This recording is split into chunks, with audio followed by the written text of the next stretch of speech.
One giant leap for mankind. That's a good step. Yep. About a 3-footer. Today we have with us a group of students among America's best. To you we say, we have only completed a beginning. We leave you much that is undone. There are great ideas undiscovered, breakthroughs available to those who can remove one of truth's protective layers. One of truth's protective layers.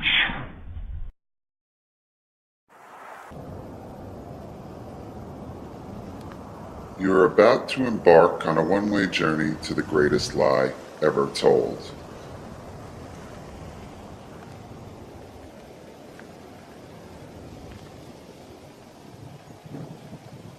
The launch pad for our expedition is the site of a Cold War-era nuclear missile base that was covertly hidden beneath the ground in Old Bridge, New Jersey. Underground silos stored the Nike Hercules nuclear warhead, and the residents of this sleepy town had no idea it was even there, for this was an age of great secrets.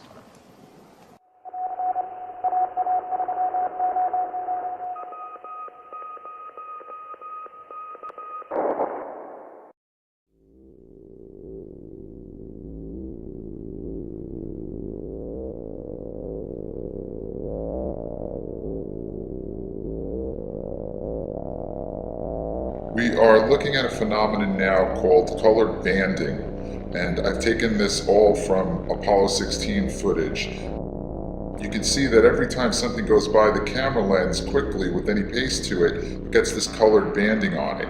And that goes for shadows as well. I'm going to slow it down here so you can see when the shadow is created, the colored banding happens, and that's a freeze frame of the color banding around the shadow. This is Station 2, Apollo 16, and just get a perspective for how far the astronaut on the right is.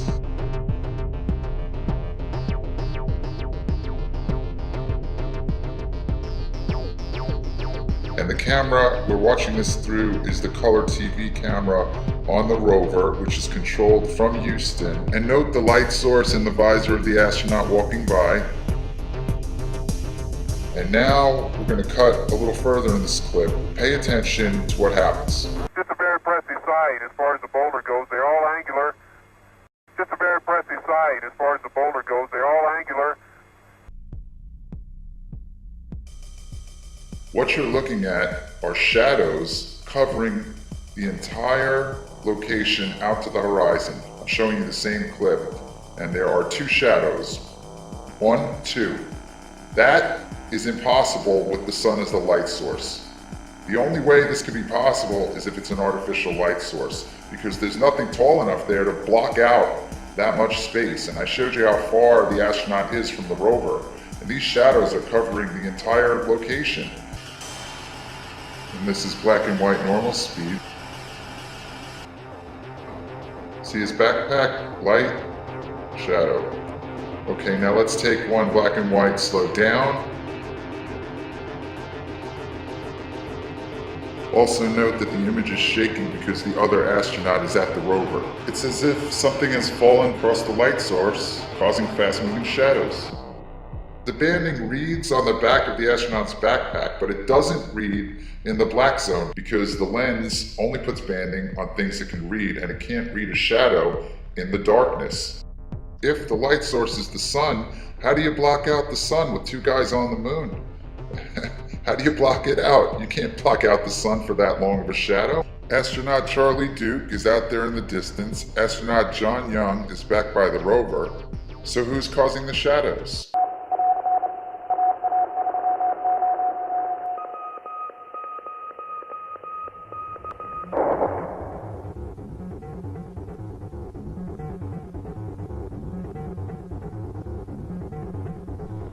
This is a diagram of the MESA table, which sits on the lunar surface.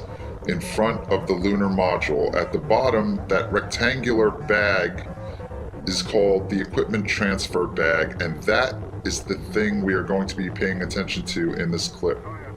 Now, on the right, you'll see the other astronaut, and he's moving away from the ship, and he's fooling around with the UV camera. The astronaut in front of you is about to turn and go back towards the Mesa table and the equipment transfer bag, and when he does, on the right, you'll see the equipment transfer bag swinging. It's just swinging back and forth, and it's going at about the same pace. It shows no sign of the momentum slowing down. It's just going back and forth as if some sort of vent is blowing on it, but there's nothing that can be blowing on it if that's the moon. Because on the moon, there is no atmosphere, there's no wind, there's no air, there's no breeze that can be blowing that.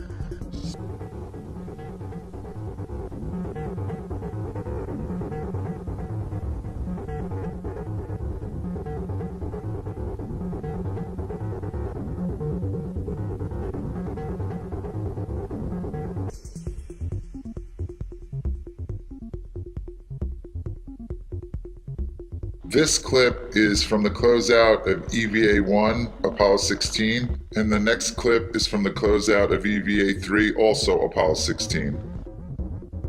And we're going to see the same phenomenon with the equipment transfer bag. As soon as astronaut Charlie Duke attaches it to the Mesa table, it starts swinging on its own again, as if it was being installed right over a vent. But then it gets really interesting because I think they notice it and they discuss it and then take corrective actions. Hey, John? Yeah? Take a look. So. Okay, Charlie, you should have,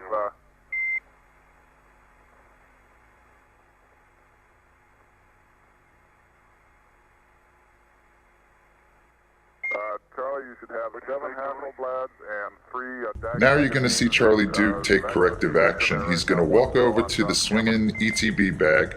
He's going to remove the camera that's attached to his chest. He's going to put it on top of the Mesa table, and then he's going to put his camera in the ETB bag, and then he's going to remove the bag from the straps, and he's going to place it on top of the Mesa table so it's no longer swinging from the straps. And there's obviously a voice we can hear organizing the charade-like diversion you are about to see. Where's the bag that the good old UV? Hey, Charlie, did you throw my camera away? No, I didn't throw your camera away. Where is it? Over there? Yeah. Okay. The bag that the what? The bag that the what? He's obviously hearing a voice we can't hear who's telling him what to do.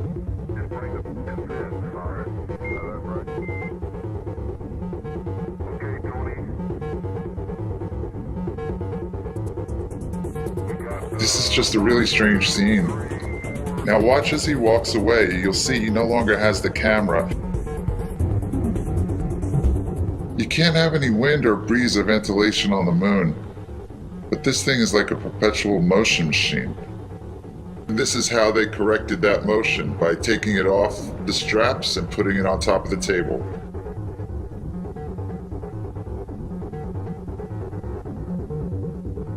Okay, now let's go back to the first clip from EVA-1 again, and you see the bag swinging on the right. I'm revisiting this, not so much to look at the bag, but that strap in the right-hand corner that hangs down from the ship. Keep your eyes on that strap because it's about to get hit by an object. What are we going to do with this thing? Can we throw it away? Leave it under the, throw it away, it's empty. Pull it straight up, there you go. That crummy thing. Well, that's okay. Yeah. Oh. So the strap was hit with momentum, but it exhausts the momentum and it slows down and it practically comes to a complete pause. And that's the reason I'm showing you this, to illustrate the fact that you can see momentum acting naturally in this clip. Let's take another look at it. But notice how that strap responds to gravity and responds to the momentum dissipating, whereas the ETB bag does not. It goes at a steady pace throughout both clips from EVA-1 and EVA-3.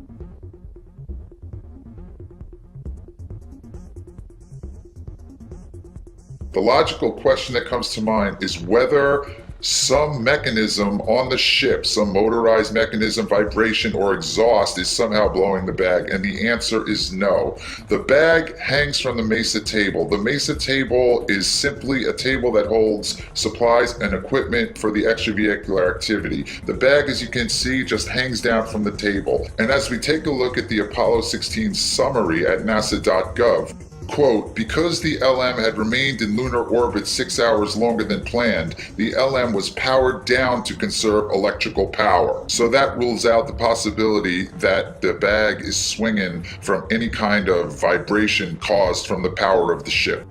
Everything they put in the ETB is supposed to go back to the ship for transfer to Earth, and the 70mm Hasselblad camera is not on that list. Furthermore, it is common knowledge, also listed in the lunar surface procedures, that the 70mm Hasselblad cameras were left on the moon.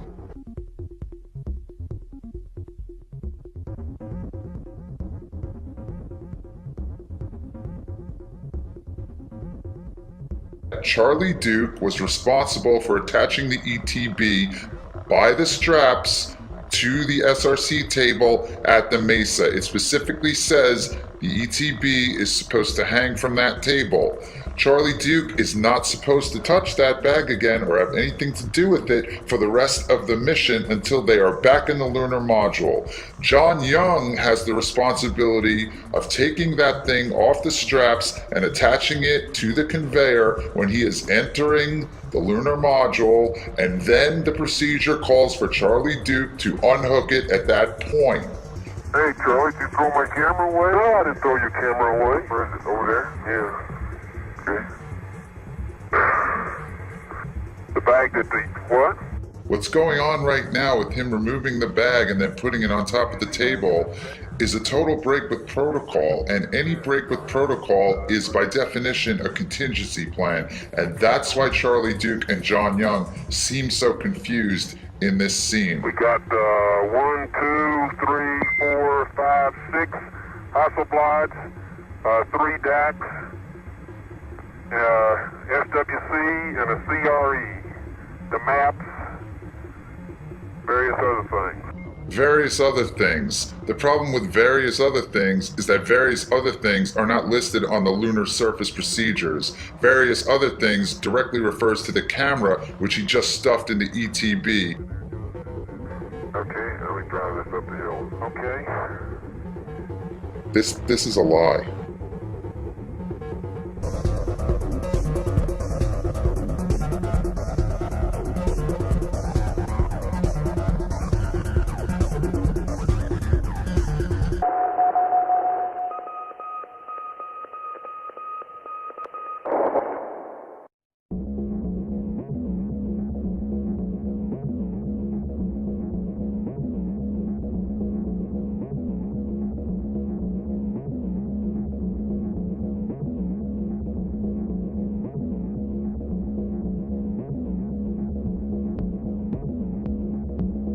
You are looking at a series of photos taken from EVA-3 of Apollo 16. Every photo in this magazine is completely ruined by these smudges you see.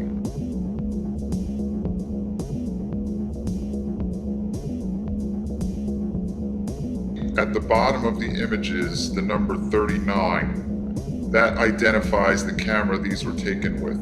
There were 2 cameras used for 70mm shots during Apollo 16, number 39 and number 33.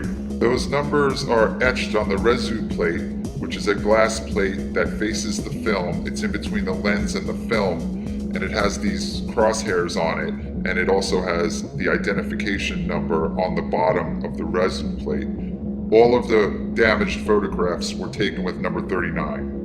162 photos on magazine 116E, and there are some other damaged photographs with this exact same pattern on magazine 114B.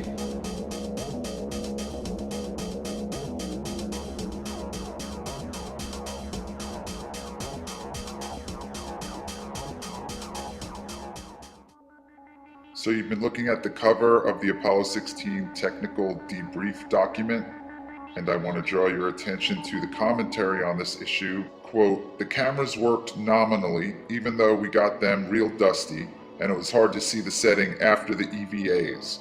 We wiped them down with a wet cloth inside and changed the film outside.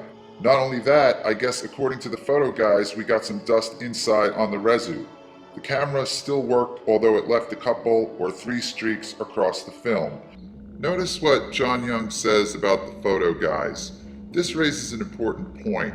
We'll digress for a second to discuss one of the main defenses that people make to show or argue that we had to have gone to the moon. And they often say that there would have been so many people involved in the conspiracy it would have been impossible to keep it quiet. The only people who would have known about the hoax would have been those on a need-to-know basis, and that would have been very few people.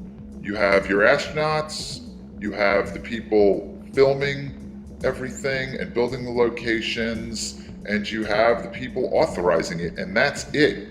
Everybody else would have been doing their one task in the line and sequence of events that they were responsible for. And this segues into another defense made by people who believe we went to the moon, and that is, why didn't NASA have them do things over after they made mistakes? And the reason for that is that this was live, and not everybody was in on it. And those hundreds of people you see at Mission Control, they're not in on it.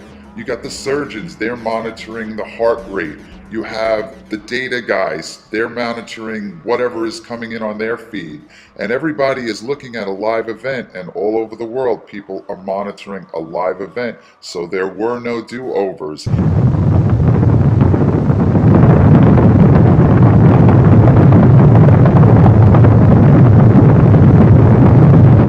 Going back to what John Young said, by way of illustration about the photo guys would have received the film. The film couldn't be developed on the moon. It had a chain of custody. That had to take place, and those guys were not in on it.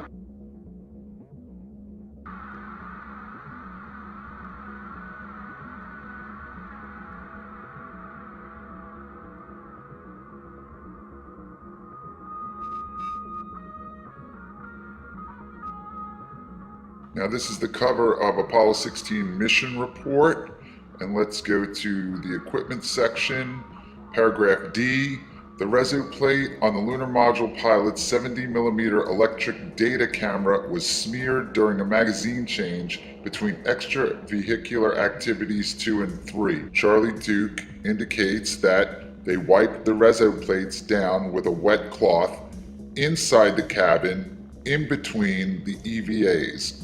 When they were done with their work on the moon, they would go back into the lunar module, seal the hatch, repressurize the cabin, and camp out for the night until the next day, when they would continue the mission on the second EVA and then the third EVA. Now let's take a look at the Apollo Lunar Surface Journal, and they are taking their cue from the debrief and from the mission report. In the brackets, their explanation states, "Each frame on magazine 116E shows a set of smudges.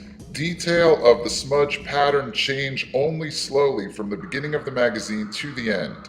The smudges are undoubtedly the result of contact of a dust-laden, damp cloth with the residue plate in John's camera." So NASA, the astronauts, and the Apollo Lunar Surface Journal all march in lockstep, alleging that the stain happened inside the cabin in between EVA 2 and 3. This is because the surface of the moon is a near vacuum, and all moisture and liquid would boil immediately in the vacuum of space. And indeed, this entire story is a complete fiction. It's a fraud and it's a lie, and NASA knows absolutely with 100% certainty exactly when that smudging happened, and it did not happen in between EVA 2 and EVA 3 inside the cabin of the lunar module. It did not happen then. Furthermore, the Apollo Lunar Surface Journal is absolutely wrong in its assertion that this smudging happened as the result of contact with a damp, dust-laden cloth. And what you see is the familiar splash pattern of a spill. Something was spilled on the camera. This is a picture of the index for Apollo 16 from the Apollo Lunar Surface Journal at nasa.gov. And when you come to Geology Station 8, you'll see below that traversed Station 9, and instead of Geology Station 9, it says the Great Sneak. And when you click the Great Sneak, it brings you to Geology Station 9. And this is where the magazine change happens. Did he say both change? Yeah. Okay. Tony, I don't have a black and white left. I'm gonna run off a couple, John. Okay.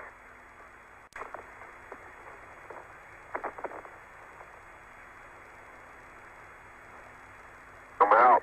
3 frames to go and I'm out. Okay. Okay, magazine, Bravo's got something in it. A few frames, you used about 50 on it yesterday, and we can use magazine Delta, both put color on. Is that okay, Tony? Okay, that sounds fine. Let's put Bravo on John since he doesn't shoot while he's driving. And here are the final 3 shots taken with 107C directly at Station 9 during EVA-2. And these are not marked by the smudges. Concluding that magazine at Station 9, none of them are marked by the smudges. They are absolutely perfect.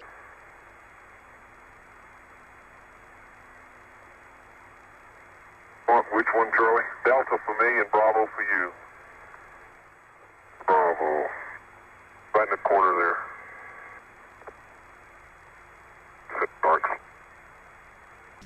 The image you are looking at now was the very last picture taken before that magazine change at Station 9 where they are now. This is 107-17583, and as you can see, there are no smudges on it. The very next picture taken with that camera is after the swap of magazines, and this is now 114-18444.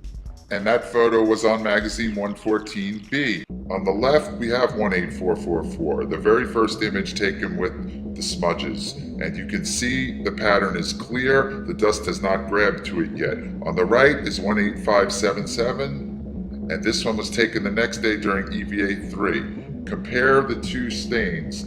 The streaks are the same. These are the same exact patterns. The orange juice dried, and it's stained in the same way. The streaks match. See the first long streak on the left, and then look to the right image, and that same long streak is there, and it becomes obvious that this is a spill pattern of orange juice spilled on the glass that persisted over 2 days. Every single photograph taken with camera 39 up until this moment at Station 9 during EVA-2 was absolutely perfect, and every single photograph taken with that camera from this moment on will be absolutely smudged.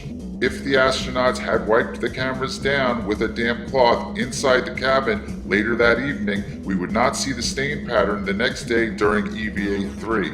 And this is the moment that it happens. John Young drops his sample bags, and Charlie Duke comes over to help him reattach them to his camera, and John Young asks Charlie Duke to check his lens, and since we know that the very next picture snapped with that camera will have the familiar stain pattern on it, John Young's concern with his lens leads us to another possibility that the stain pattern is on the lens and not the res-out plate. Dropped your bags again, John. Yeah, tape came off, Charlie. Oh, that thing did come off, did it? Yeah. Okay, let me come around and help you put it on.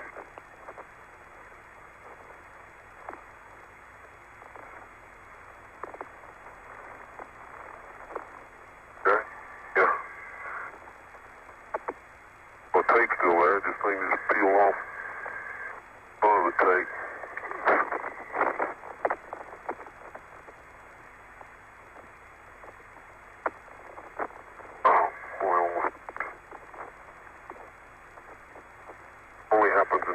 You got it. That's my lens.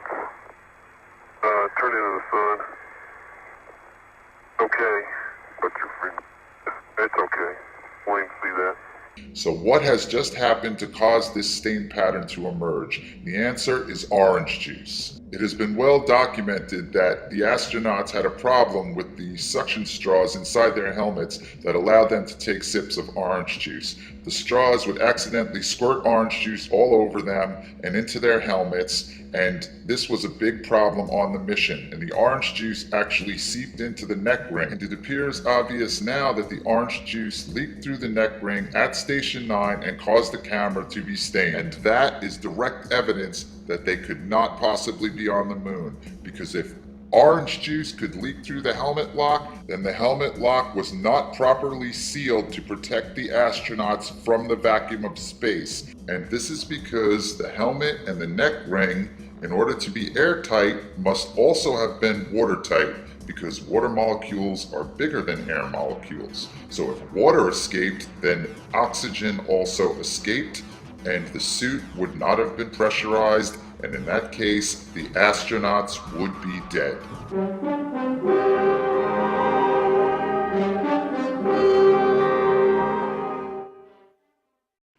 To better understand the purpose of a lunar spacesuit, let's let our friend Andy Astronaut demonstrate the hazards lunar explorers will encounter. If Andy were to step out on the surface of the moon without a spacesuit, this is what would happen. In the near vacuum of space, the gases within his body would immediately expand.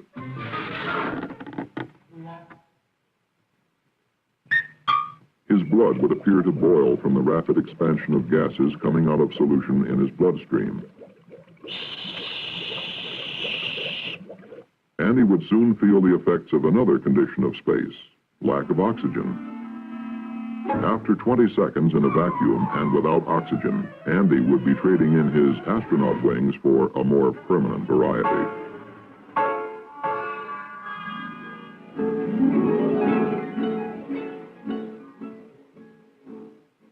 Okay, now let's go back to the Apollo 16 technical air-to-ground voice transcription. Charlie Duke says, "Okay, Houston, do you read us? Over. Yeah, we read you fine, Charlie." And then Charlie Duke says, "Okay, we had one heck of a time getting our helmets off. It turns out that this orange juice is the best cement you've ever seen. It seeped down in between the seals and the helmet and the ring, and we couldn't get the thing unlocked without a great effort.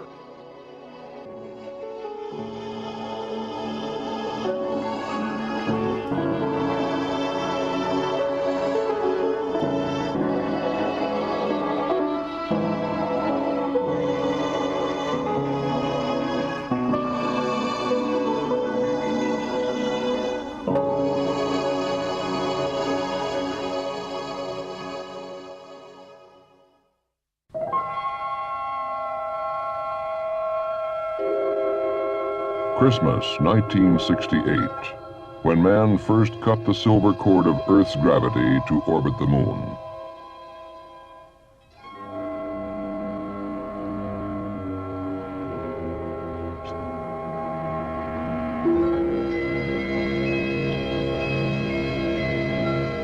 In the year 1675, Sir Isaac Newton was asked by his fellow scientist, Robert Hooke, how he had accomplished so much.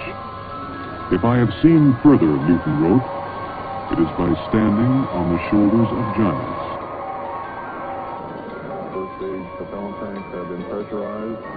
The engines will build up to a thrust of 7.6 million pounds. T-minus 30 seconds. We have a cutoff. May 18th, 1969. We were almost ready. Man had orbited the moon once. Man had test-flown the lunar module, the lunar landing craft, in Earth orbit once. But before we would commit men to a lunar landing, there were still a number of things to be worked out. This was the mission of Apollo 10. In the words of its commander, Tom Stafford, to sort out all the unknowns and pave the way for a lunar landing.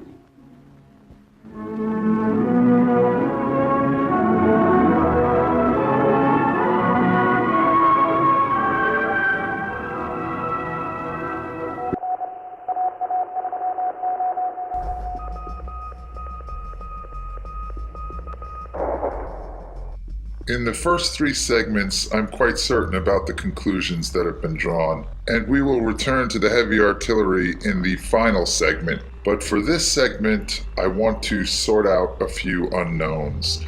And these are pieces of information that I've discovered which are of peculiar interest to the entire moon hoax culture. Now, I am not the first to suggest there's some sort of Geppetto character in the rafters above pulling the astronauts by some sort of harness with fishing wire. Like, why does Charlie Dude want John Young to push on his head here? Oops, here we go again. Give me a help.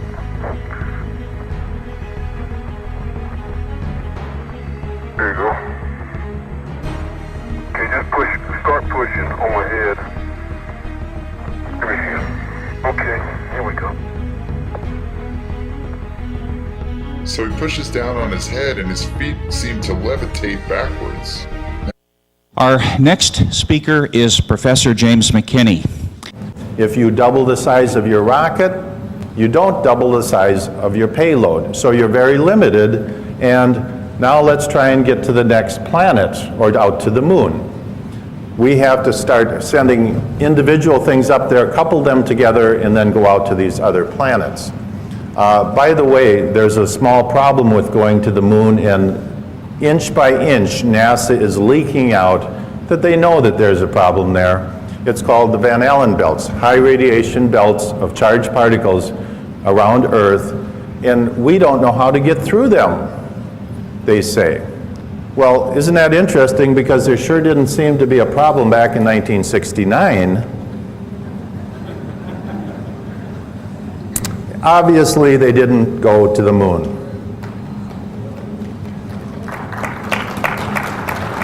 The United States did not go to the moon. The Russians knew it all along. I thought at the time we did, but I've since learned we absolutely did not. And there's no question about it. And they're starting to figure it out. NASA has a program called Living with a Star. That's a pretty name for how do we get through the Van Allen belts. They have all their top scientists working on it. It's a tremendous problem because we do not have any kind of a spacecraft that we can send up that doesn't have metal in it. And when these charged particles hit metal, they produce X-rays. Nothing you can do to get around that. So anybody sitting around something metal in outer space in the Van Allen belts is going to be French fried. And so that whole thing was a giant hoax. And you have second and third tier scientists in the United States who are running around saying, oh yes we did, yes we did. But the very top level people, what I call the tier one scientists, the black op mill scientists, know for a fact we didn't go. And it's a real problem. They don't know how to get through there. This picture is with the new Hubble camera, and it shows that in fact if you take this angular distance out to Pluto and you translate it into the surface of the moon, we can in fact resolve the landing sites, the alleged lunar landing sites. And the way you would do this is you take the pictures at dusk when the shadows became very long, and it would be a very hard thing for them to fake. So at any rate, we have telescopes on Earth that are much larger than the Hubble. Much better resolving power. So why, you would think these astronomers would be chomping at the bit to show you those lunar landing sites. And look at the incredible resolving power of this telescope we have here. Why have none of them done that? Because there ain't nothing there. And we get all kinds of excuses. Oh, we can't turn the telescope up there because the moon's too bright. Well, then all of a sudden we saw the full moon on a web page, on a NASA web page, the entire full moon taken with the Hubble Space Telescope. And you're telling me they can't take one little teeny patch of the moon, which is millions of times less bright. So bottom line is, they know they didn't go. Join us now on a quest for the truth to the moon.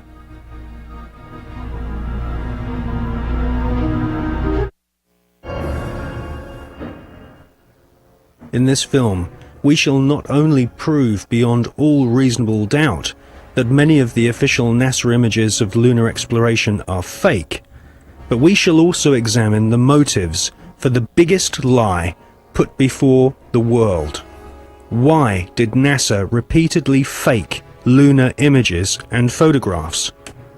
Why did NASA stage lunar expeditions which did not happen?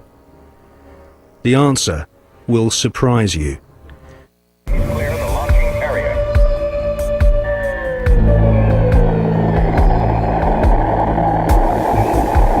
NASA spent gigantic sums of money during the 1960s, but most of it was spent on the ground, not in space. Huge American corporations, many of which were manufacturing hardware for the military, made gigantic profits designing space vehicles and, more importantly, life-sized models of spaceships, and even huge stage sets resembling the lunar surface. Someone in NASA had realized that after taking billions of dollars from the American people, if they couldn't make it to the moon, they would fake it to the moon. Obviously, if you're going to somewhere that nobody has been before, you need to have a simulator which recreates that environment as closely as you can. If you're going to the moon, you recreate the surface of the moon. And here we see a section of the lunar surface created. It's about 30 foot high, 30 foot long, 35 foot long. Scale is given by the two people standing in front of it. There were plenty of simulation exercises, but the point is, and should be taken into account in virtually everything that is discussed with the Apollo program, 400,000 people may have worked on the program in total, but none of them had a need to know more than his own job required. The people who were making the rockets didn't know what the people who were making the spacesuits were doing, and because they had no need to know about that. Their job was to make the best models and the best simulation of the lunar surface that they could. And if we come up to this picture here, we see the three scales on which these models were built. We have here the whole moon as one unit. It stands about 20 foot high. We have here behind it a section of the surface of the moon. You'll notice it's curved. And here we have a more detailed section of the lunar surface. What you're saying is that the images which we're told show a camera pointing out the window of the lunar module as it's coming into land on the moon could well have been filmed previously using these large-scale models. That's right. It could well be that what we are looking at are films of realistic models. We have no means of knowing if they were actually taken on the lunar surface or whether what we're watching is part of the simulation exercise and the training exercise. And you'll notice here on these models there is a camera track. A camera starting at this end, coming down here, would approach the moon or appear to approach the moon and become ever closer towards it. This is a simulation rig that was built. This is the command and service module of the Apollo program. And you'll notice that the window here looks out onto a block here, and there's another one here. They're curved. These are the screens onto which the lunar surface was projected as the craft made a simulated approach towards the lunar surface. Is what we're seeing a mixture of fact and fiction? It is fact, it is fiction. It's mixed together. It's hard to separate them until you examine it closely. If a spacecraft is in deep space, the only possible explanation for a light seen through the window of the spacecraft is the sun. It's the only bright light in space. If it's not the sun, then it has to be some other artificial light, which implies that that particular image is possibly fiction. July 1961. NASA was soon being criticized for the flimsy construction of their hardware. The first orbital capsules did not even have windows in them for the astronauts to look out of. One of the most vocal critics was one of NASA's most respected astronauts, an all-American hero named Virgil Gus Grissom, who almost drowned when recovery helicopters were unable to lift his space capsule from the sea. After a successful journey into space, Gus Grissom almost died through NASA's bad planning. Or was this an early attempt to silence Gus Grissom?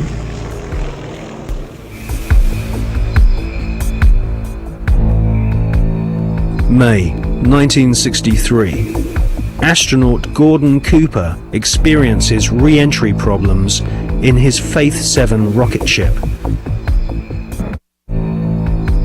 The prototype lunar module, known as the LIM, had serious stability problems.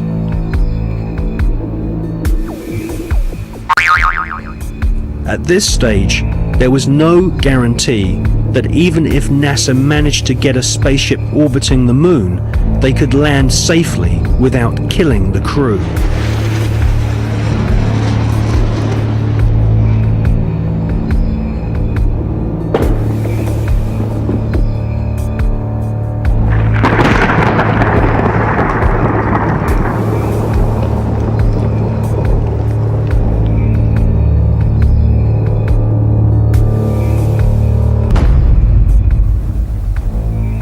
Could the footage which we see of the LIM approaching the moon be filmed in a TV studio? It was filmed in a TV studio. There's absolutely no doubts whatsoever about that. And the way that this film was created was by the use of models. There's nothing secret about the models. They exist. You can go and see them today. The models were very lifelike, very realistic. There is one that is a life-size model. It's in Flagstaff in Arizona. It's 2 miles long, and it's an exact replica of the Sea of Tranquility.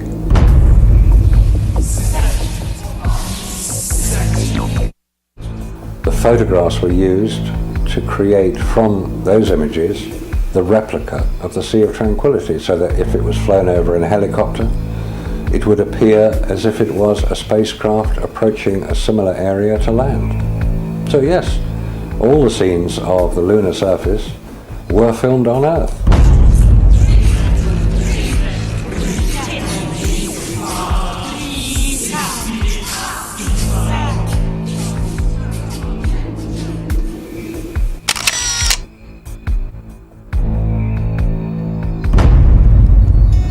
Radiation, and without having spacesuits nor spacecraft which can protect the occupants from radiation, NASA convinced the American people to pay $40 billion for the space program.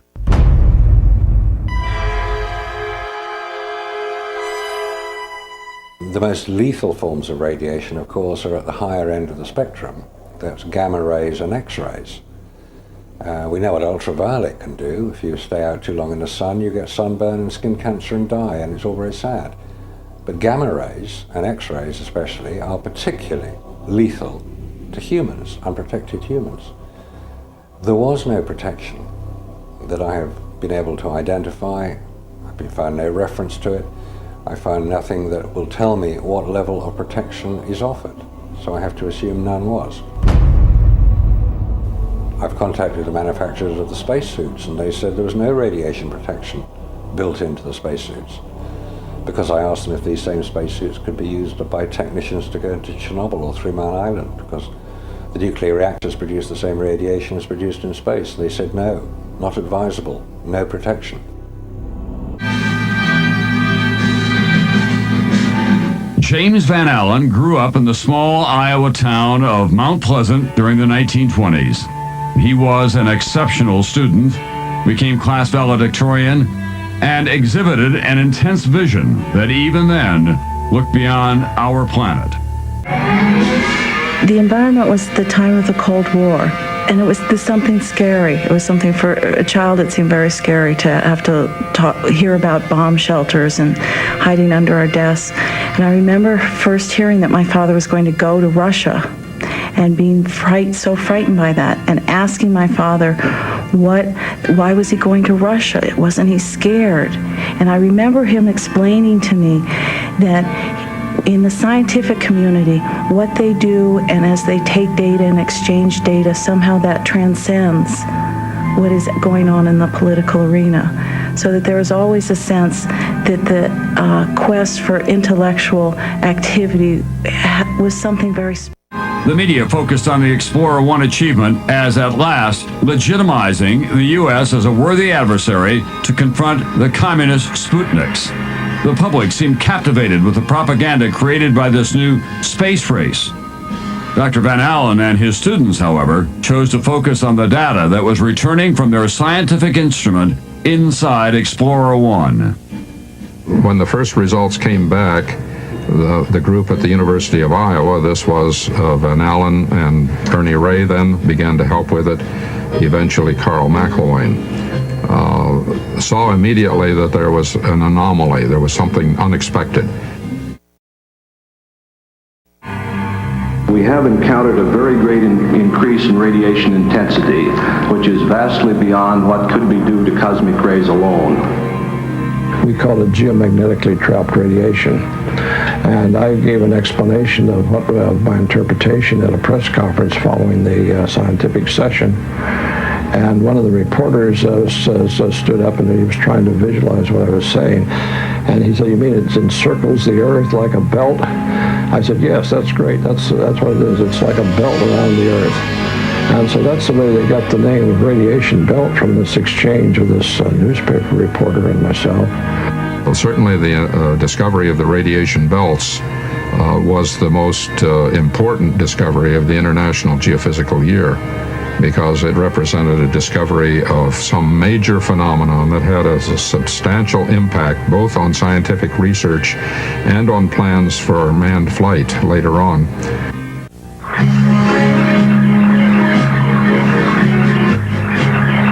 In late 1958 and early 1959, Van Allen flew instruments on Pioneers 3 and 4. Both were unsuccessful attempts to hit the moon, but their flights provided the Iowa group with essential confirming data. Pioneer 3 documented the existence of a second radiation belt, and Pioneer 4 became the first U.S. spacecraft to orbit the sun.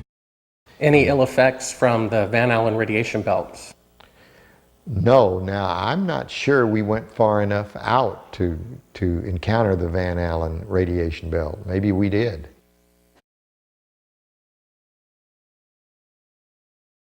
I'm not a chemist, I'm not a geologist or an anthropologist. I'm a retired electrical engineer. I've worked at NASA Goddard for over 20 years. I'm retired now, and I have worked with image processing, which is similar to some of the things that are done on computers today. However, at the time that I did my work, the computers that are so well established today were not available.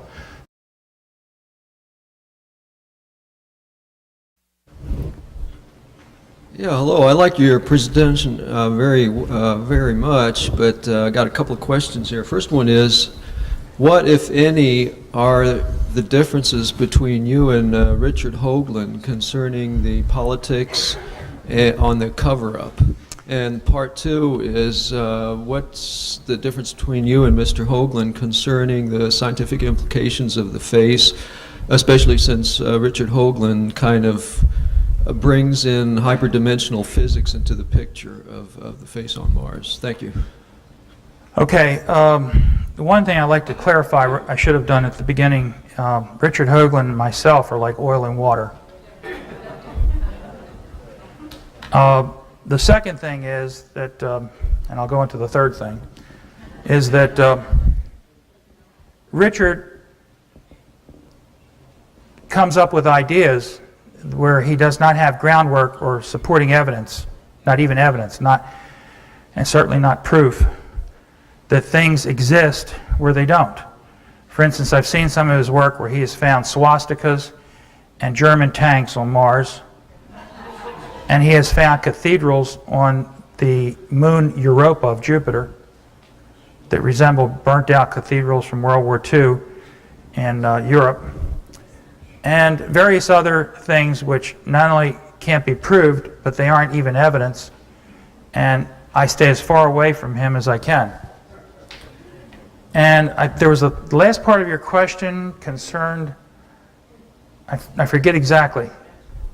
Yes, he always talks about hyperdimensional physics, Okay. and he comes up with all these formulas on the dimensions of also the pyramid on Mars, and all these, in his book he has all these geometric configurations, and he tries to bring in hyperdimensional physics. It's hard enough for me to give evidence and present it at conferences with facts that I can show to scientists, but to try to back up something with a relationship to another planet is so hypothetical that it just doesn't have the substance to hold up. Most scientists would classify that under the term of numerology and not have anything to do with it.